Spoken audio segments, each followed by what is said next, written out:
पीछे आप यहाँ पर जो गणेश प्रतिमा देख रहे हैं, बताया जा रहा है कि ये पूरे तरीके से चंदन से बनाई गई है, पूरी तरीके से सुई धागे से बनाई गई है और बटन का भी इसमें इस्तेमाल किया गया है। यहाँ एक और बहुत खास आप ये प्रतिमा देख सकते हैं, जो कि वो बच्चों के जो नोट, खेलने वाले नोट है, उससे बनाई गई है। यहाँ पर जो आप प्रतिमा देख रहे हैं, ये पूरे तरीके से पूजन सामग्री से बनाई गई है।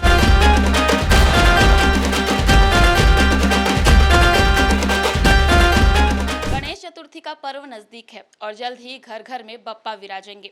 लेकिन इस वक्त मैं राजधानी रायपुर के एक ऐसे परिवार के बीच आई हुई हूँ जहाँ मिट्टी से हट के अलग अलग प्रकार की अलग अलग चीज़ों का प्रयोग करके गणेश प्रतिमाएं बनाई जा रही हैं। इस वक्त मेरे पीछे आप यहाँ पर जो गणेश प्रतिमा देख रहे हैं, बताया जा रहा है कि ये पूरे तरीके से चंदन से बनाई गई है। इसमें बताया जा रहा है कि 4 अलग अलग प्रकार के चंदन का इस्तेमाल किया गया है। कैसे ये प्रतिमा तैयार की गई और किस तरीके से इसे बनाया जा रहा है, और भी बेहतर तरीके से जानेंगे। हमारे साथ यहाँ पर यादव परिवार से मौजूद है सदस्य, इनसे जानेंगे क्या कुछ इसमें प्रयोग हुआ है, कैसे इसे बनाया गया और कैसे आपको आइडिया आया। जी, ये चंदन लकड़ी की 4 प्रकार की चंदन लकड़ी से बनाया गया है। अलग-अलग चंदन लकड़ी अलग-अलग जगह लगाई गई है। चेहरे में लाल चंदन से सजाया गया है और शरीर को पीले चंदन और लाल चंदन से सजाया गया है। उसके छिलके से धोती बनाई गई है। जी। जी, तो जैसा कि उन्होंने बताया कि चंदन के छिलके का भी यहाँ पर प्रयोग किया गया, क्या कि यानी कुल मिलाकर ये कहा जा सकता है कि चंदन के किसी भी तरीके से यहाँ पर वेस्ट नहीं हुआ है। हर एक जो उसका पार्ट है उसे यहाँ पर पूरे तरीके से यूज़ किया गया है। अलग अलग आकार आप देख सकते हैं। सर के लिए अलग प्रकार का यहाँ पर चंदन यूज़ हुआ है।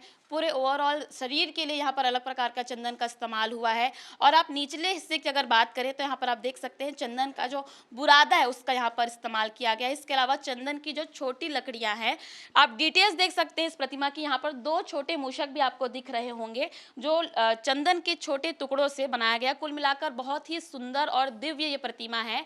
और भी यहाँ पर कुछ अलग अलग प्रकार की प्रतिमाएं बनाई गई हैं और ओवरऑल इनका जो परिवार है वो इसी नाम से मशहूर है कि अलग अलग प्रतिमाएं इनका परिवार बनाता है।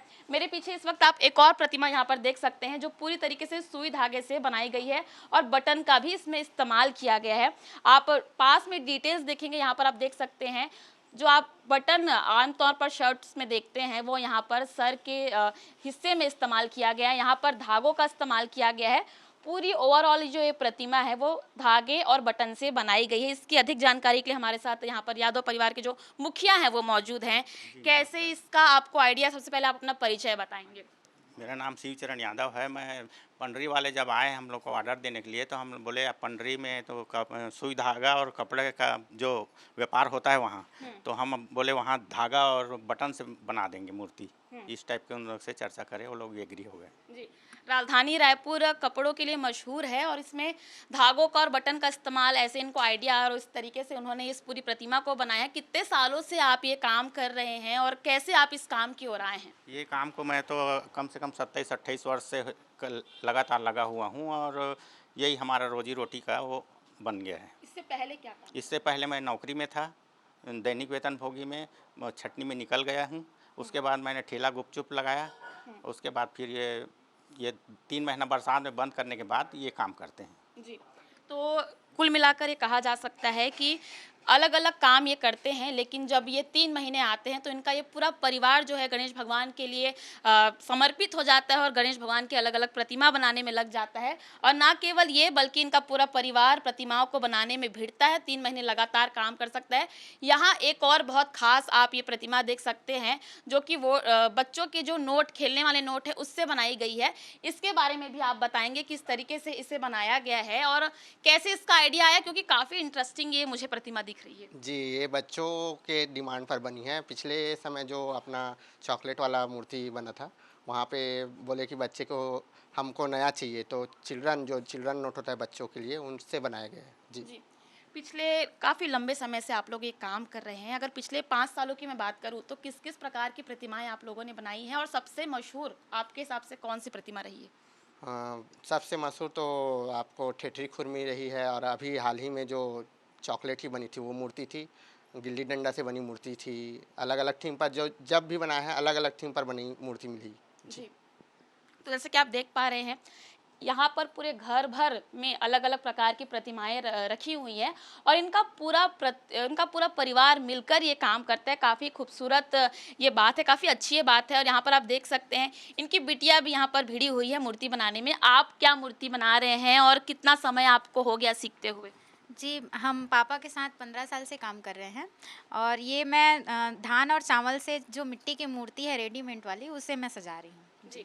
आप लोगों की रुचि कैसे इस काम पे आई? क्योंकि पिताजी करते थे, तो क्या देखते हुए आया या आप लोगों को कैसे इच्छा आई कि आप लोगों को करना हाँ, चाहिए? पापा को देखते हुए ही ना एकदम एक्साइटमेंट हो जाती है कि नए-नए चीज़ से अब पापा बना रहे हैं, तो हमको भी ऐसा लगा कि हम भी कर सकते हैं पापा के साथ। तो उस समय से हम भी करने लगे हैं, तो चल ही रहा है काम। जी।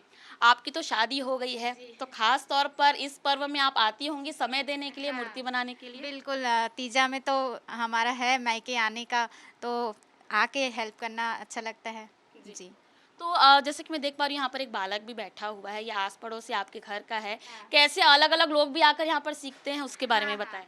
सीखने में रुचि होता है, वो आके बैठते हैं और कोशिश करते हैं, देखते हैं सीखने की। तो लगे रहते हैं, बच्चे आते हैं बहुत सारे। जी। जी। बिल्कुल, ये राजधानी रायपुर का एक ऐसा परिवार है जो राजधानी रायपुर में अपने इसी काम के चलते काफ़ी ज़्यादा इन दिनों चर्चा का विषय बना हुआ है और इनका पूरा जो अभी घर है वो अलग-अलग प्रकार की प्रतिमाओं से भरा हुआ है। और इस वक्त आप मेरे पीछे जो ये कमरा देख सकते हैं, बहुत ही खास ये कमरा है, मैं इसलिए कहूँगी क्योंकि यहाँ पर जो आप प्रतिमा देख रहे हैं ये पूरे तरीके से पूजन सामग्री से बनाई गई है। इसमें कितने प्रकार की पूजन सामग्री का उपयोग हुआ है और कैसे प्रतिमा बनाई गई है हम जानेंगे। जी बताएंगे आप कैसे ये प्रतिमा तैयार हुई? जी, इसमें 6 से 7 प्रकार की पूजन सामग्रियाँ लगाई गई है मूर्ति में। शरीर में सुपारी और पूरे मतलब जनेऊ की धोती बनाई गई है और उसके बाद फिर अलग-अलग जौ से और पंचमेवा से लड्डू बनाया जाएगा और बाकी जगह में अलग-अलग आइटम्स लगा जाएंगे। जी, काफ़ी अनोखे प्रकार का काम आप लोग करते हैं, तो इन प्रतिमाओं के लिए कब से ऑर्डर आता है और कैसे आप लोग इस काम के प्रति भिड़ते हैं, कितना समय लग जाता है? ऐसी मूर्तियाँ बनाने के लिए हमें 3 महीने पहले ऑर्डर दिया जाता है। हुँ। तो खासकर हम थीम बेस पर काम करते हैं, जो बच्चों की डिमांड पर ज़्यादा थीम बेस रहती है। जी। अभी फ़िलहाल मैं देख पा रही हूँ आप मूर्ति को अंतिम रूप दे रहे हैं। इसके बाद लोगों में जब मूर्तियाँ जाती हैं अनोखे प्रकार, क्या रिएक्शन रहता है क्योंकि काफ़ी अनोखे प्रकार की प्रतिमा है? जी, बहुत उत्साहित रहते हैं लोग हमारे यहाँ की मूर्तियाँ देखने के लिए। तो जैसे ही वो स्टेज में पहुँचती है तो भीड़ उमड़ पड़ती है लोगों की। जी, बिल्कुल। यहाँ पर कुछ छोटी प्रतिमाएँ भी मैं देख पा रही हूँ, उसके बारे में बताएँगे क्या कुछ ये प्रतिमाएँ हैं? ये कॉफ़ी पीने वाले स्ट्रॉ से बन रही है, ये भी कस्टमर की डिमांड पे बन रही है। जी। और आप देख सकते हैं धान की मूर्ति है, जो बड़ी मूर्ति है। हुँ। आगे धान से बनी हुई है पूरी, जो छत्तीसगढ़ का राजा कहते हैं, जी। उसके हिसाब से उसको धान से पूरा बनाया गया है।